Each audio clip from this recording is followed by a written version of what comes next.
Friends, ఇప్పుడు మనం business గురించి చూద్దాం.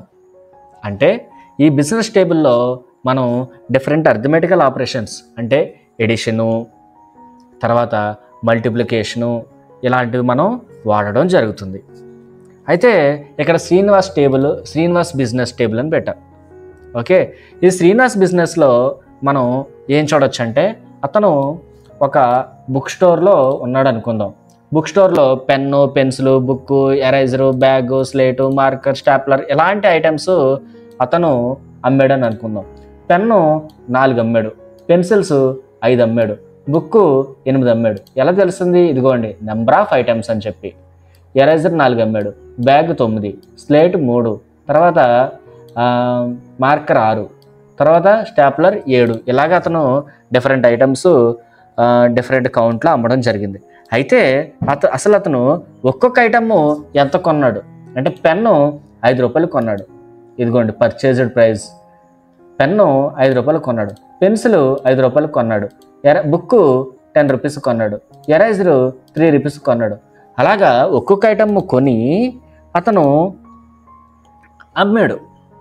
ఓకే, సో పెన్ అనేది 5 రూపాయలు కొని 10 రూపాయలకి అమ్మాడు. ఎంత ప్రాఫిట్? 5 రూపాయలు ప్రాఫిట్. పెన్సిల్ అనేది 5 రూపాయలకి కొని 8 రూపాయలకి అమ్మాడు. ఎంత ప్రాఫిట్? 3 rupees profit. బుక్ అనేది 10 రూపీస్ కొని 15 రూపీస్కి అమ్మాడు. ఎంత ప్రాఫిట్? 5 rupees profit. అట్లాగా అతనికి ఈ సోల్డ్ ప్రైస్లోంచి పర్చేజ్ ప్రైస్ తీసేస్తే ఒక్కొక్క ఐటమ్ కూడా ఎంత ప్రాఫిట్ వచ్చింది అనేది మనకు తెలుసుకోవచ్చు. అయితే ఇప్పుడు మనం ఏం చేద్దాము అంటే అతనికి ఎంత ప్రాఫిట్ వచ్చింది ఒక్కొక్క ఐటమ్ మీద అనేది మనం చూద్దాం. ఇప్పుడు ప్రాఫిట్ మనం క్యాల్కులేట్ చేయాలి అంటే ఏం చేయాలి? అమ్మినటువంటి ప్రైజ్లోంచి కొన్నటువంటి ప్రైజ్ని తీసేయాలి, అంతే కదా. అందుకని నేను ఇక్కడ ఈక్వల్ టు పెట్టి ఇక్కడ సోల్డ్ అని ఉంది, తీసేద్దాం. Sold price equal to sold price అంటే ఇది మైనస్ పర్చేజ్డ్ ప్రైస్. ఇది ఏమైంది? ఇప్పుడు 10లోంచి 5 తీసేసాం అంటే సోల్డ్ ప్రైస్లోంచి పర్చేజ్డ్ ప్రైస్ని తీసేసాం. ఎలా తీసేసాము అంటే ఇదిగోండి చూడండి, ఇక్కడ formula equal to K10 minus J10. ఓకేనా? ఇప్పుడు నేను ఇక్కడ పట్టుకొని డబుల్ క్లిక్ చేశాను. ఏమైందంటే మనకి అన్నీ కూడా ఫార్ములా సెట్ అయిపోయినాయి.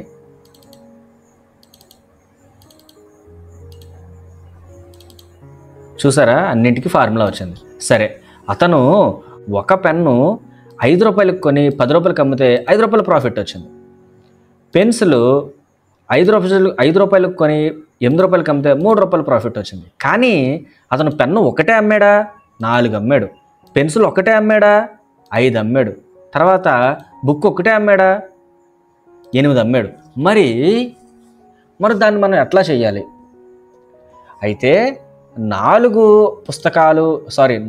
పెన్నులు అమ్మినందుకు గాను ప్రాఫిట్ ఎంత అంటే 5 × 4 = 20.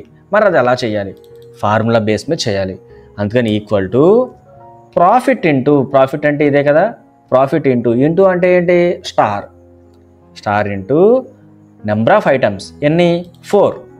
నేను ఇప్పుడు చూడండి, ఇక్కడ L10 ఇంటూ I10 అనేది చేశాను. ఇదిగోండి ఫార్ములా, మీరు గమనించండి. నేను ఇప్పుడు ఎంటర్ కొడుతున్నాను. ఏమైంది? 20 వచ్చింది. ఇప్పుడు నేను డబుల్ క్లిక్ చేస్తున్నాను. చూసారా? అయితే దీని అర్థం ఏంటంటే అతనికి పెన్ మీద వచ్చినటువంటి ప్రాఫిట్ 20, పెన్సిల్స్ మీద వచ్చినటువంటి ప్రాఫిట్ 15, బుక్ మీద వచ్చినటువంటి ప్రాఫిట్ 40, ఎరైజర్ మీద వచ్చినటువంటి ప్రాఫిట్ 8, బ్యాగ్ మీద వచ్చినటువంటి ప్రాఫిట్ 900. ఎట్లా? అయితే ఇప్పుడు మరొక విషయాన్ని క్యాలిక్యులేట్ చేద్దాం.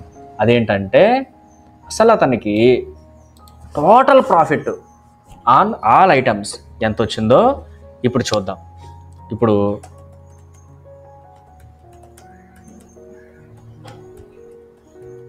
Total profit on all items అని చెప్పేసి అన్నాను కదా. ఇప్పుడు దీన్ని హైలైట్ చేద్దాం. హైలైట్ చేసి ఇక్కడ టోటల్ ప్రాఫిట్ మనం తీసుకొద్దాం. ఇదంతటిని నేను సెలెక్ట్ చేసి సమ్మేషన్ దగ్గరికి వచ్చి సమ్ అన్నాను. చూసారా? 1078 అతనికి ప్రాఫిట్ అనేది వచ్చింది. కావాలంటే దీనికి మనం వేరే కలర్ ఏదైనా అప్లై చేద్దాం. సో చూసారా ఫ్రెండ్స్, ఈ విధంగా మనం ఈ బిజినెస్ టేబుల్ అనేది పూర్తి చేయొచ్చు. ఇక్కడ నేను శ్రీనివాస్ బిజినెస్ పెట్టుకున్నాను కదా, మీరు మీ పేరుతోటి బిజినెస్ అనేది ప్రాక్టీస్ చేయండి. మళ్ళీ ఒక వీడియోలో మనం కలుద్దాం.